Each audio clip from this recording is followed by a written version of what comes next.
Welcome everyone, and thanks for playing in the Harvest Summer Fling, sponsored by Infinite Discs.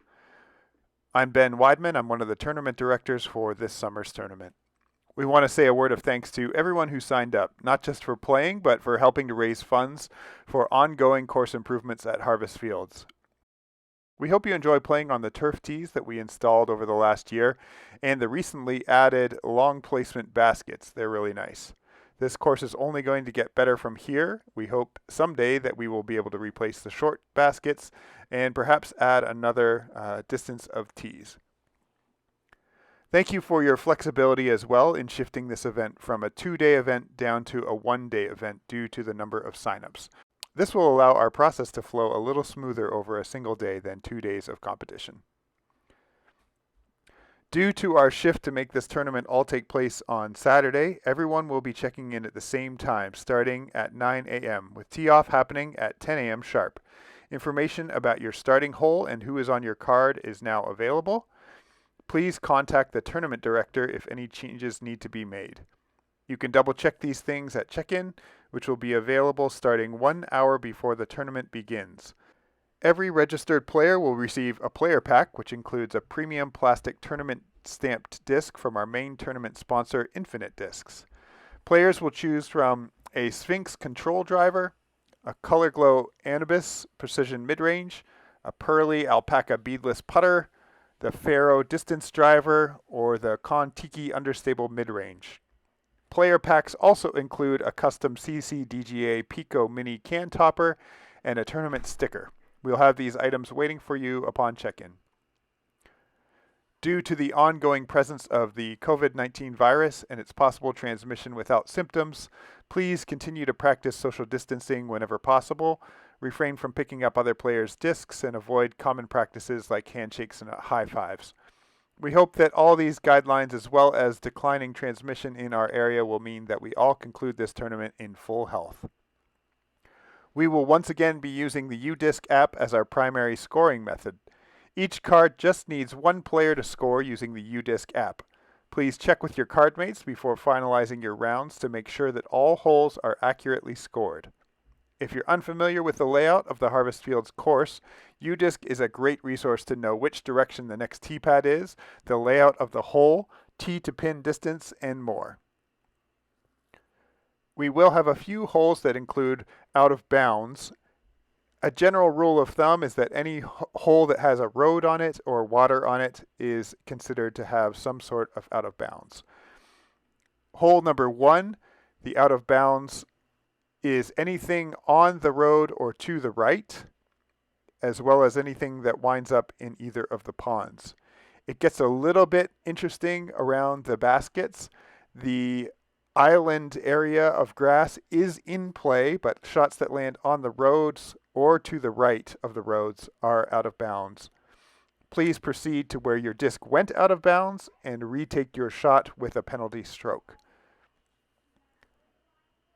Hole number 3 also has an out of bounds marked by the road. If your disc is on or over the road, it is considered out of bounds.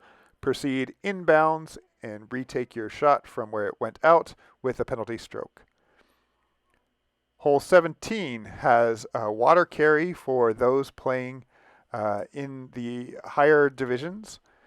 Those playing the short layout twice, all women's, juniors, and recreational players can move ahead to the shorter tee on hole 17. This avoids the water carry. For those who land in the water from the long tee, you can proceed to the short tee with a penalty stroke and re-tee from there. This is also a hole that has some pavement. If your shot lands on or over the road, it is also out of bounds. Hole 18 is almost entirely circled by out of bounds. The long driveway marks as an out of bounds line if it's on or over the road, as well as the church building if you're on the church building.